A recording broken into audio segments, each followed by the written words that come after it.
शिवनेरी पर शिवबा का पालना झूलने लगा। अब वो रेंगते हुए घर की दहलीज पार करने लगा। धीरे धीरे वो इधर उधर भागने लगा था। वो मिट्टी में खेलने लगा था। विभिन्न जानवरों और पक्षियों के आवाज़ों की हुबहू नकल करने लगा था। शिवाजी राजे का पसंदीदा खेल मिट्टी के टीलों पर था। वो अपने दोस्तों के साथ मिलकर मिट्टी के टीले बनाते थे और उन टीलों पर एक राज्य स्थापित करते थे। वे मिट्टी के टीले नहीं, उन्हें किले कहा जाता था। मिट्टी का साम्राज्य शिव का साम्राज्य था। वो यह था उनका सिंहासन। आई साहेब प्रशंसा के साथ शिवबा का खेल देखते थे।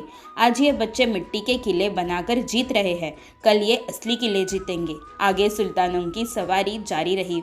इस बीच शाहजी राजा शिवबा और जिजाऊ को माहुली किले में ले आए। वे कुछ देर वहीं रुके रहे। पुणे लगभग 3000 लोगों की आबादी वाला एक गांव था, कस्बे पुणे। फिर वे पुनक विषयों पर बात करने लगे। फिर पुनवड़ी हुई, फिर पुणे हो गया। पुणे एक हंसता खेलता गांव था, लेकिन एक दिन सब मिट्टी हो गया। सुल्तानों ने बारी बारी से पुणे को मात दी। हेमाड़पंथी के मंदिर तोड़े गए। शाहजी राजा का तोलेजंग महल पुणे में ही था। सबसे पहले वो जला दिया गया। पुणे पूरी तरह नष्ट हो गया। लेकिन एक दिन पुणे में सूरज की किरणें निकली, एक शानदार सवारी के साथ। यह सवारी थी राजर्षि जिजाऊ साहेब भोसले और एक 6 साल के लड़के की, शिवाजी राजे शाहजी राजे भोसले। गौरी और गणपति स्वयं इस रूप में पुणे में आए, लेकिन अब कहाँ रुके। उनमें से पुणे के पाटलों का महल मजबूती से खड़ा था। उनका नाम जामरे पाटिल था।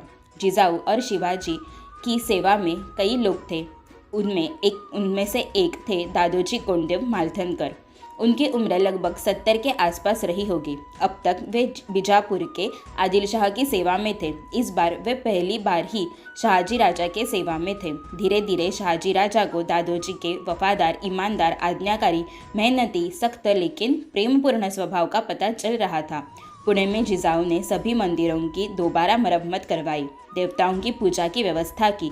इसकी शुरुआत पुणे के कस्बा गणपति से हुई। जिजाऊ ने दादोजी को महल के लिए जगह चुनने को कहा। जैसे दिवाली पर माँ बच्चों को नहाने के लिए जगाए, ऐसे ही जिजाऊ जगा रही थी। लेकिन वो किसे जगा रही थी? वह मावल पट्टे के बच्चों को जगा रही थी।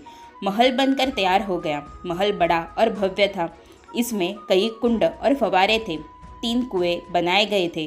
पागा, गौशाला, सिलेखाना, कचेरी, देवघर सभी सुंदर था। और बाद में इस महल का ही नाम लाल महल रखा गया।